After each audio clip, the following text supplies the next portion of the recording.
How worried about this Utah Jazz team are you, Jake?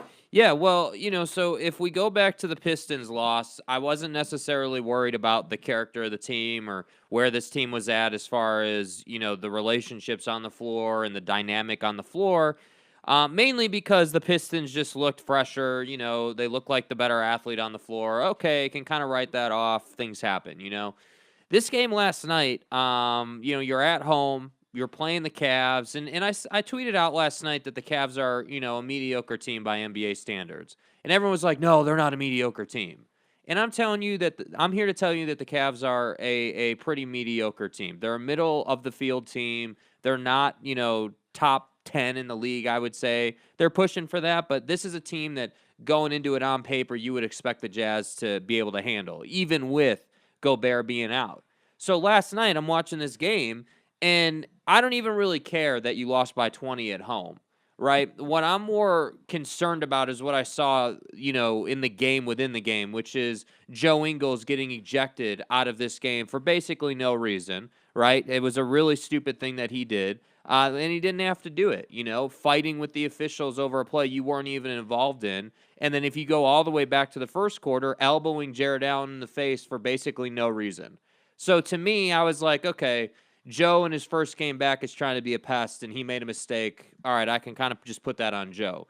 But then as the game progresses, I see a lot of immaturity, across the lineup that's on the floor for the Jazz. I see a lot of lack of, leadership and composure and basically just a lack of a plan. And that's really what concerns me about this team a lot. It's one thing to say, okay, our best defensive players in protocol, we're missing some guys, we probably are going to lose some games here. Okay, I can get down with that. That's fine. I think, any NBA organization right now, you look at the Bulls, you look at what the Nets went through with the protocol situation. A lot of these teams have gone through the cycle of, hey, we got a lot of players out, so we're probably going to lose some games here.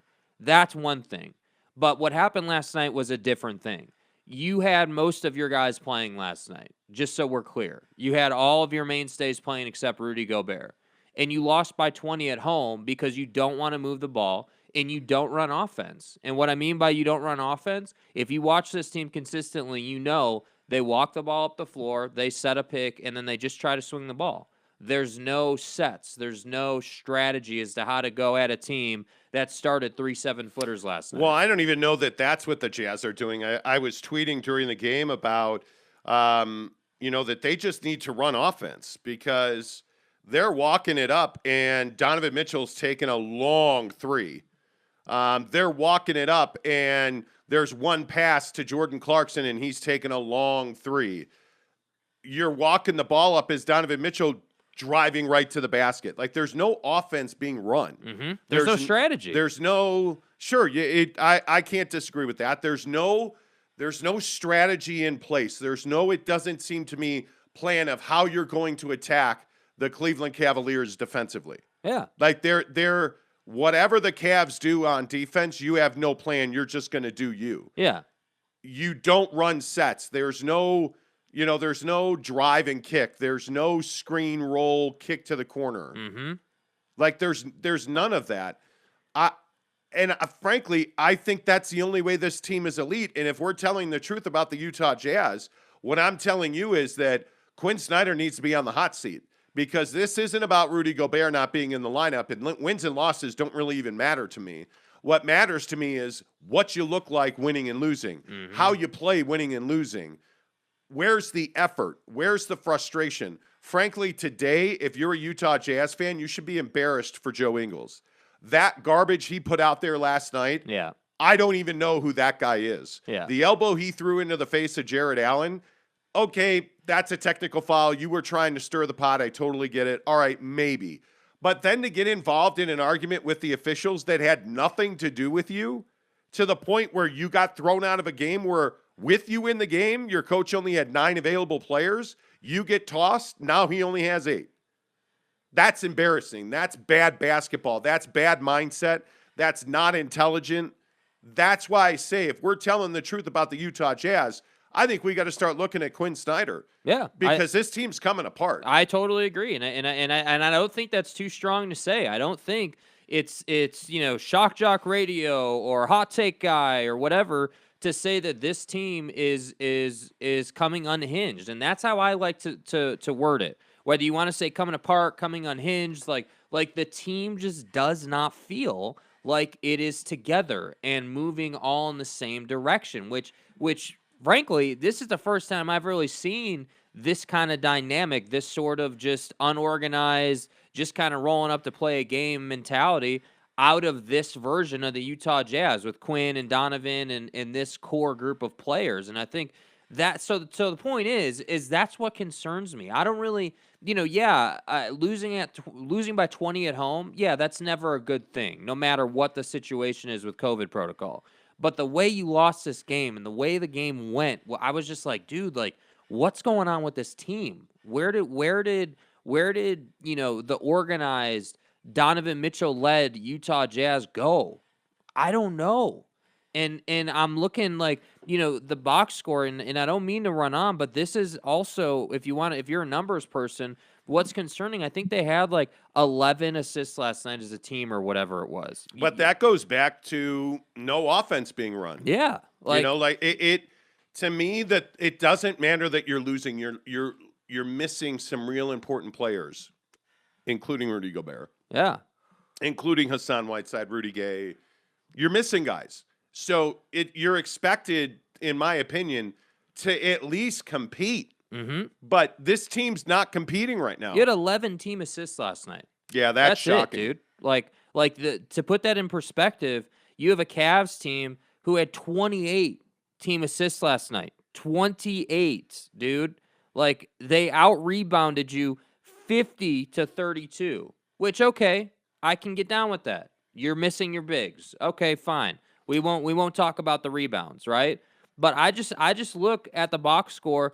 You've got Bogey with 9 points. Yeah. You've got Joe Ingles because he decided to get tossed with 2 points. But what's more scary, and this is what I was saying earlier in the week about Donovan Mitchell, and I'm not trying to hit the panic button or anything, but it's a little surprising that we have a guy in Donovan Mitchell who's capable of doing what he's doing, only putting up 17 points.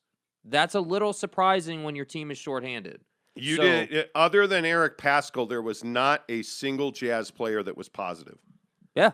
Everybody else was negative, including the great Royce O'Neal, the greatest defender anyone's ever seen, at a -21. -21. That's in 36 minutes. Royce O'Neal was a -21. Bro, the numbers. That's what stands out to you, is that this team is not competing. The issue is the Utah Jazz are not competing. And that goes back to the coaching thing, and I think it's a great point. Like, no matter if you're winning or losing or you're shorthanded, it's more about how we're going about playing these games. Yeah. And again, I know it might seem just a little bit silly, but like last night, I'm literally sitting there saying, okay, did they watch tape on this team before they rolled out on the floor tonight? Do they not have any kind of like operation for how they're going to attack this team? Yeah. I just couldn't believe it. Well, and by the way, I'm not telling you to fire Quin Snyder right now. I think that would be a reckless decision. But yeah. I think to me, I don't know how you have him. If this continues, and my guess is it won't. Sunday, when the Jazz are off until Sunday, my guess is you're going to have Rudy Gobert back and things will be normalized again. But this is not a team that's going to make a deep playoff run. And in my opinion, I think you got to make a coaching change after the season. I would not fire Quin Snyder now, but I would start really leaning on Quin Snyder to find solutions. Mm-hmm. This one-on-one basketball is why you're not competing right now. It's not that you don't have Rudy Gobert. It's that you're not playing ball. You're playing hero ball, iso ball, one-on-one ball. You can't go an entire game and have 11 assists. Yeah. That's shocking. It's just not good enough. It's not good enough. But other than that, I mean, I don't know how you explain their lack of competition. That's what's so surprising to me. So as we title this show, The Truth About the Utah Jazz, the Jazz are melting. I mean, you're watching a team come apart. It was clearly a mistake to keep this roster intact. Mm-hmm. And you're paying the price for that now. And when you have, everybody's been devastated by COVID. It just is what it is. Yeah, it's a thing that happens to teams now. It just is what it is. As I sit here waiting for my COVID test result to come back in. Did it come in yet, dude? It did not. And I am I'm literally looking at my chart app like constantly. I need to know. But the point is, it's not that you're losing. It's that the decisions you're making are just so bad.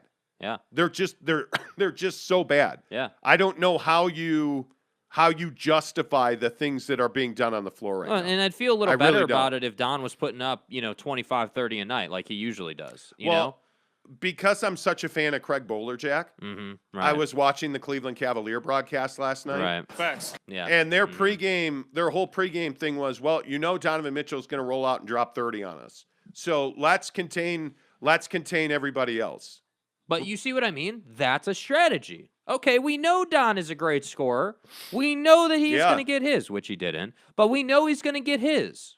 So let's play defense against everybody else. Let Don get his, and we'll win the game.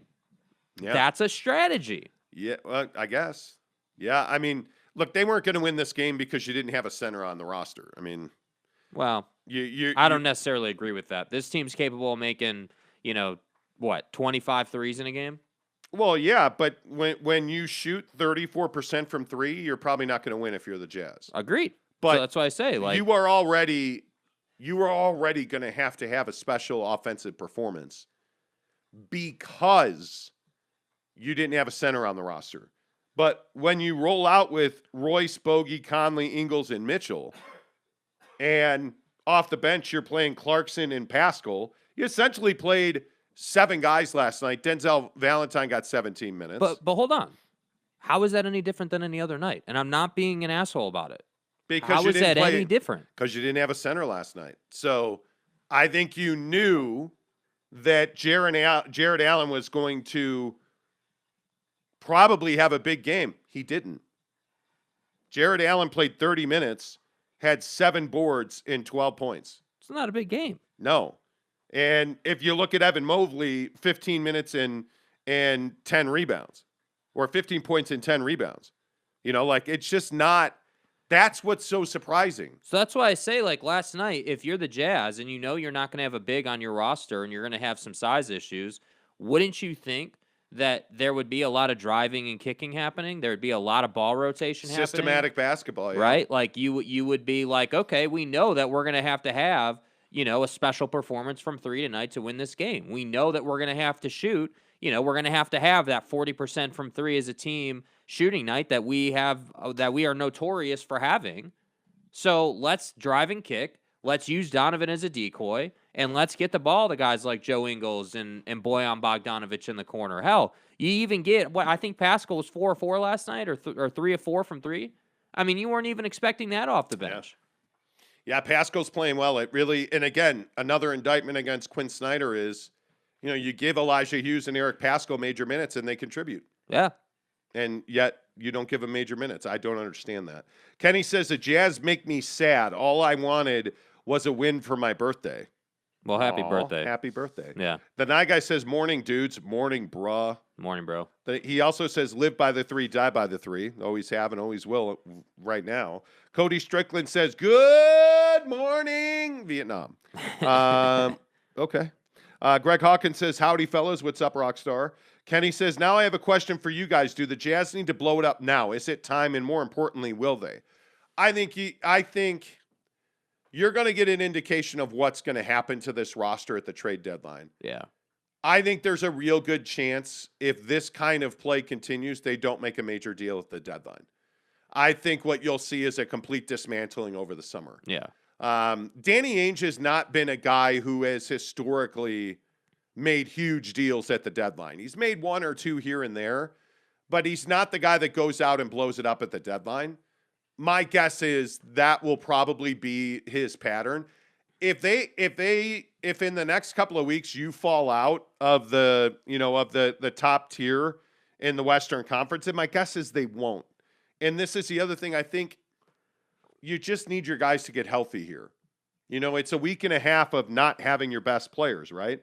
So right now the Jazz have fallen to 4th below Memphis But by a half game. But is that accurate to say it's a week and a half of not having your best players? I mean, they had their guys last night. Well, you need a center. You need a body. You need a big man in the middle, whether he contributes or not. Mm-hmm. You need a space eater in the middle. Yeah. And for the Jazz, they absolutely need that because Rudy Gobert is their pick and roll guy.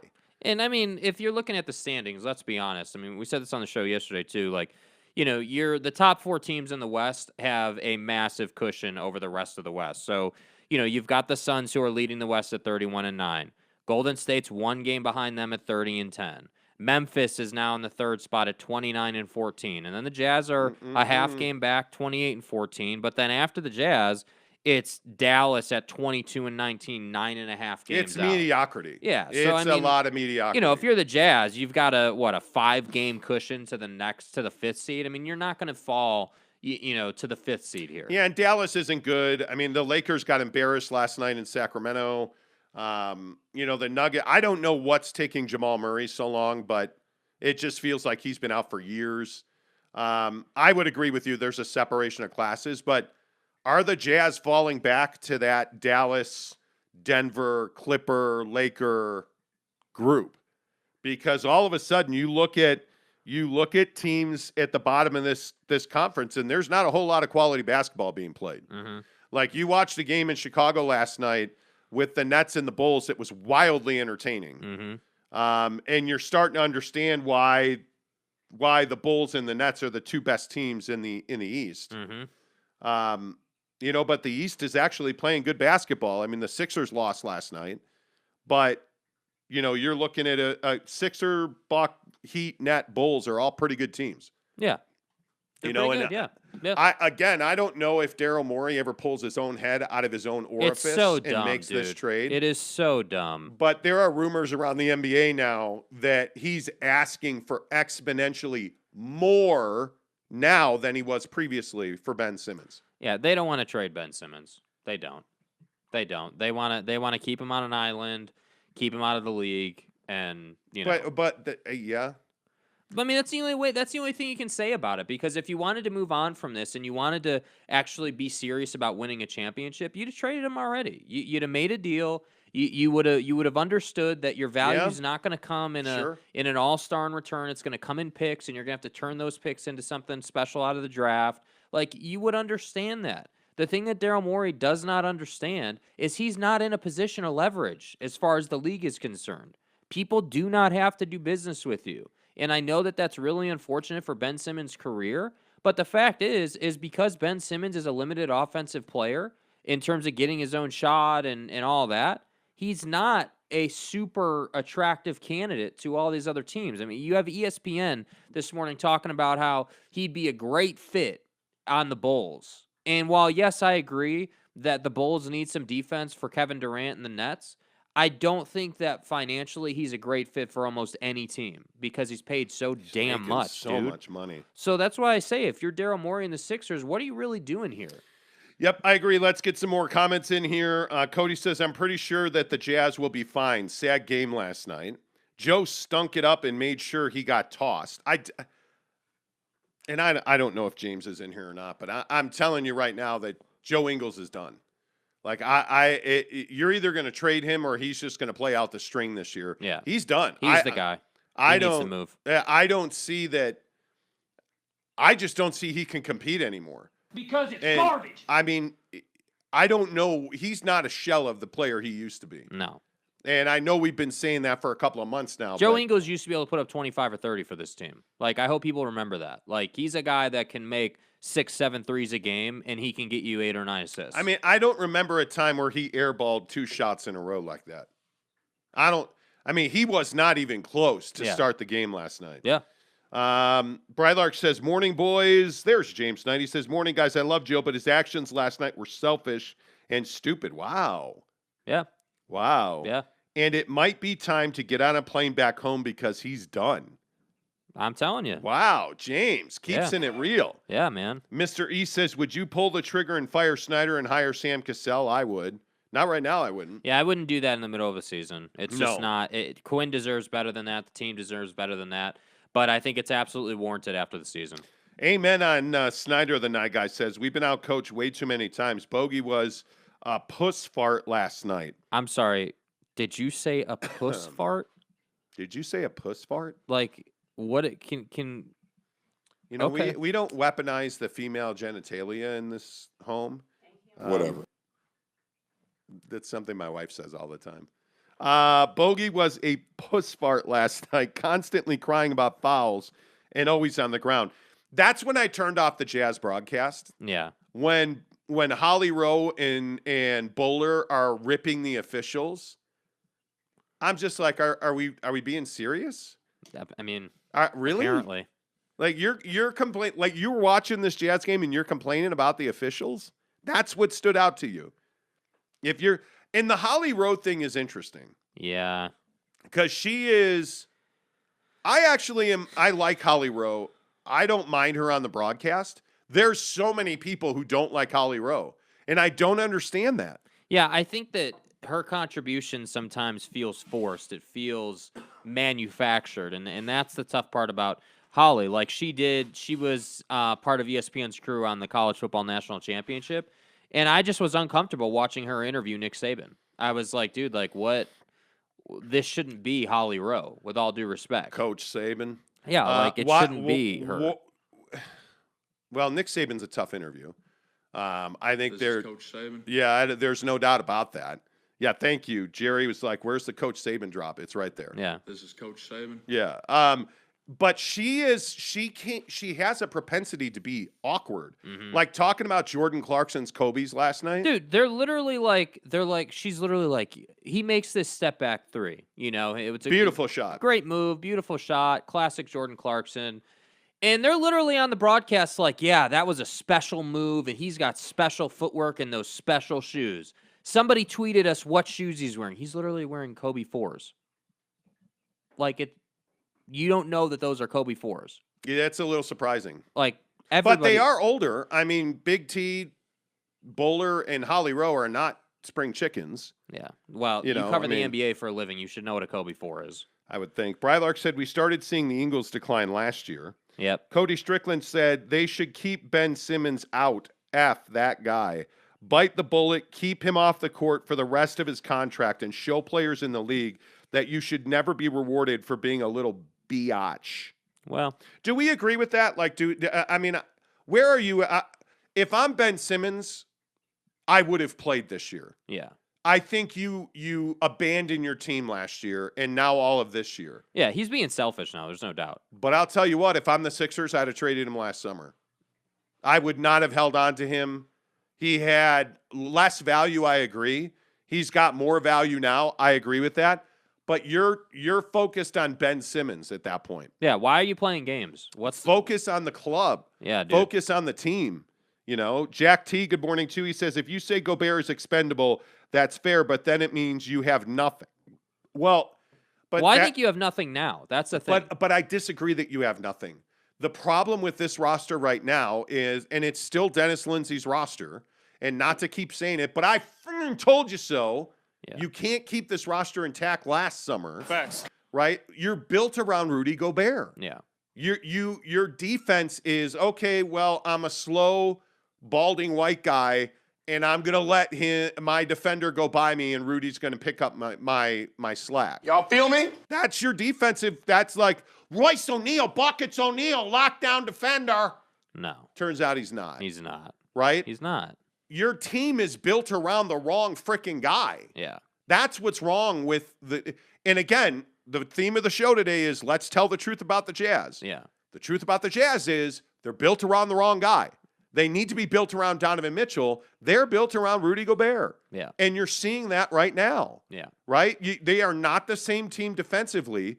You have four guys last night on the floor who just are not physically capable of defending. Well, I think it's actually fair to say that they're not the same team on either end of the floor, because the truth is, Rudy can't get his own shot, but he is a really good screen setter. He does provide and create opportunities for other guys because of how good he is at setting screens up top. And I totally agree. They're built around him. Without him, you're not seeing, we were just talking about it. You're not seeing all the screens being set. You're not seeing, the pick and roll There's action no happening. system. Yeah. There's no offensive sets. Yeah. And so, again, with all due respect to Rudy Gobert, like, I just think that this roster has a major flaw in it, and it's not going to be overcome. And I think it's very easy to take advantage of if you're playing the Jazz. Yeah, I totally, I agree with that 100%.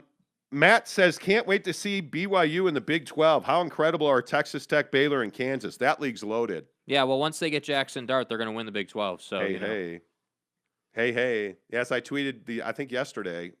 The days run together. Yeah, seriously. I'm told by BYU sources that they're heavy after Jackson Dart. So I would love to see him in Provo. Jack says, where was Mitchell now when the team needed him most? That's what I'm saying. What is his stat line? He is good only for the second best player on the contender. You done messed up, JoJo Ron. Yeah, bro. Jeremy Bolden says. Like you're JoJo Ron. JoJo Ron. That's funny. Like, I think it's a great point. And this is why I say, like, I don't think it's hitting the panic button to say, where's Donovan Mitchell? 17 points, not good enough.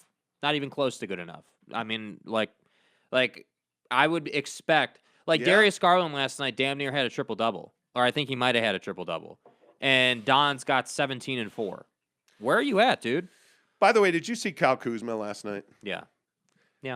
It's odd we talked about him on the show yesterday. I told you I was not a big fan of his. Yeah. He needs 1 assist for a triple-double. Drives in the lane, passes up a layup, kicks to the corner to a guy who makes an extra pass.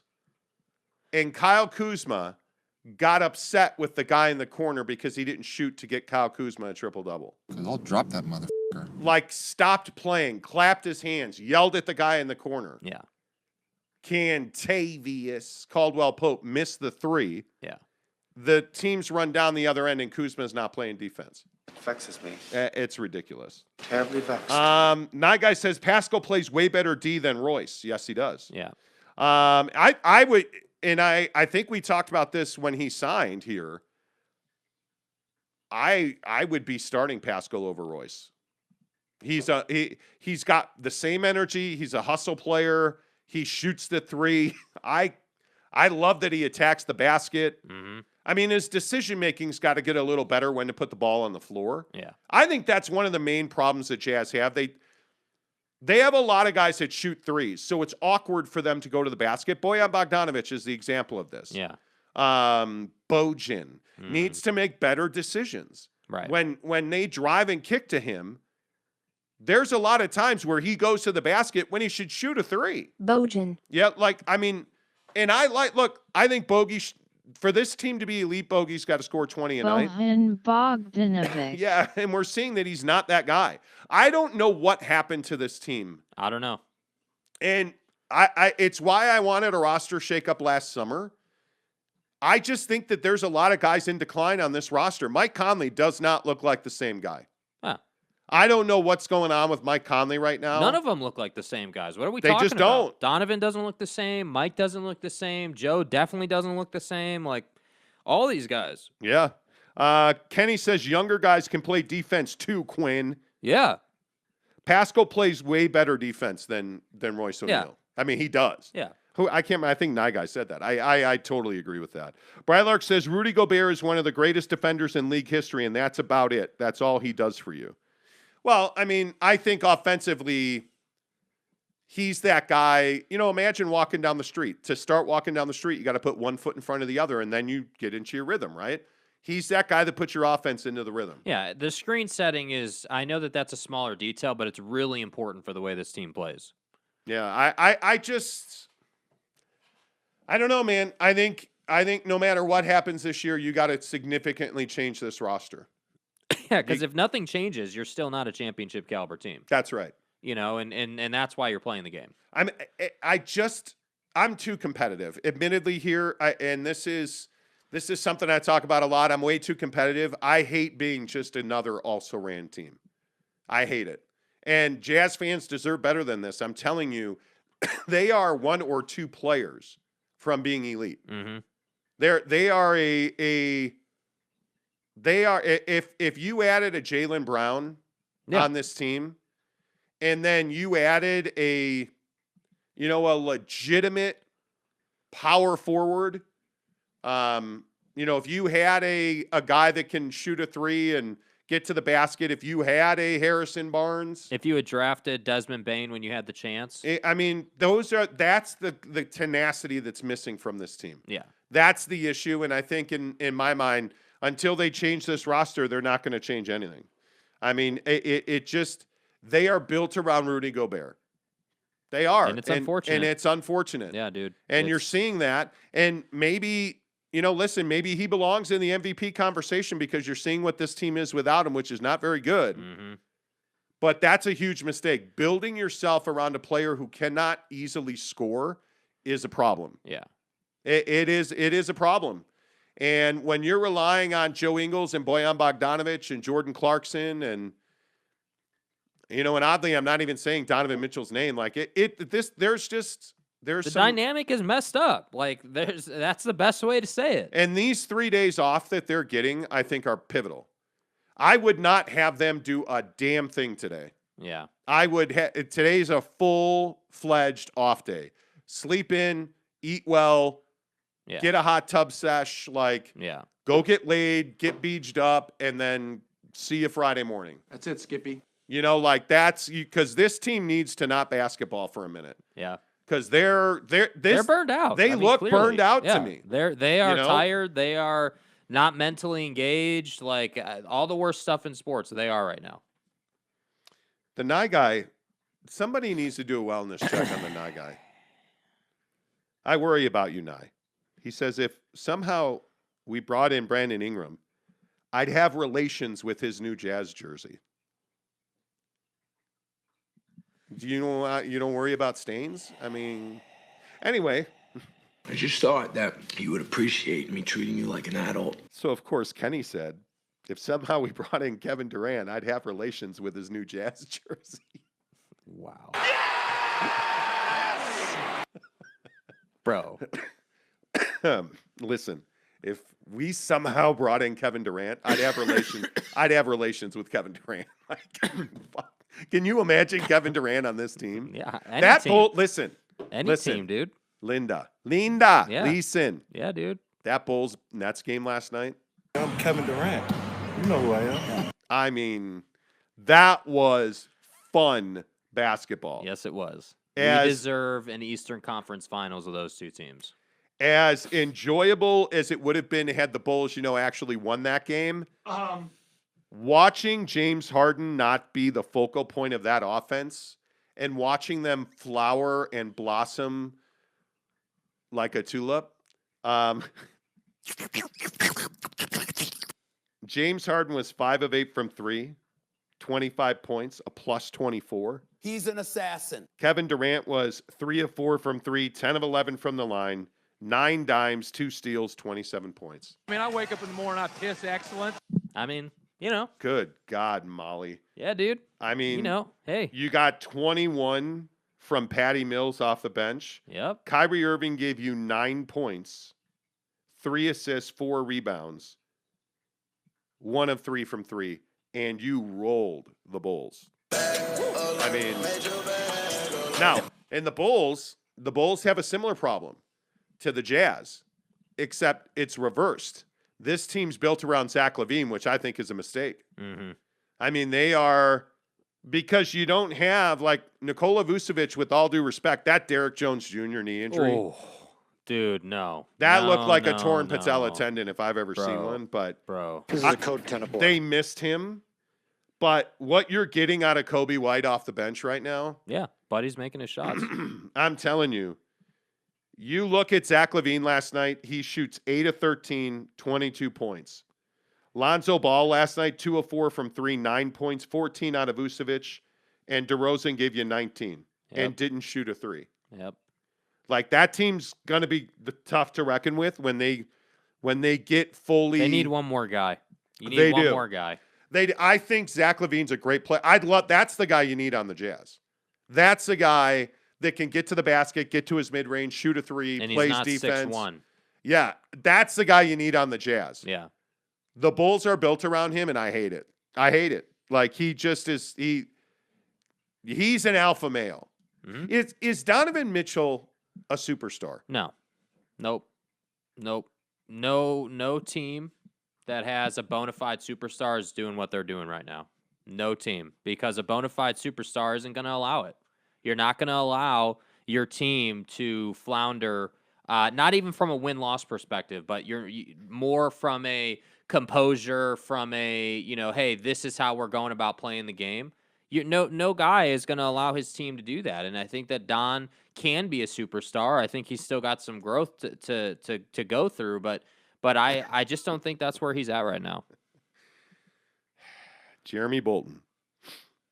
Here we go. C9 guy, this is what you do to the show. Here comes the Alex Caruso headband drop. No, close. If somehow we brought in David Caruso, I'd make my dog have relations with his new Jazz jersey. Bro, what are you talking about, man? David Caruso. Bro. David Caruso. Isn't that the redheaded actor guy? Neville93 says, good morning, guys. I woke up a little late, but I'm here. Thanks for showing up. Better late than never. You should probably go back to bed. Yeah, you did more than Rudy does, so thanks. Could you imagine Zach LaVine on this Jazz team? Yes, I could. That would be... That's the level of trade they're going to make, I'm telling you. Well, they need to. I mean, you this summer it's coming. So you're not in on Donovan Mitchell. I'm all in as on a superstar. No, he's not there yet. He is not. He is not. Superstars in the league are like the best of the best. Like, what is he lacking? He's lacking leadership. He's lacking that extra intangible that can carry a team. I'm telling you, last night 17 points. Did you want to be there? Were you trying to win? He does tend to look disinterested at times. Yeah, like what are you like? Why are you settling for a three from the hash? Well, and the thing that's interesting is his range has gotten much larger. But is that because you can't get to the basket? Is that because you don't want to go to the basket? Like, it's weird to me. I know it's unfair. It's probably unfair to be comparing Donovan Mitchell to the LeBrons of the world, right? That's unfair. But I don't want to compare him like from a physical skill set. What I want to compare him is in leadership, because leadership you don't need to be 6'6", 280 to be a great leader. And that's what I'm disappointed in with Don right now. And that could change tomorrow. But this is why everybody tries to compare him to Devin Booker.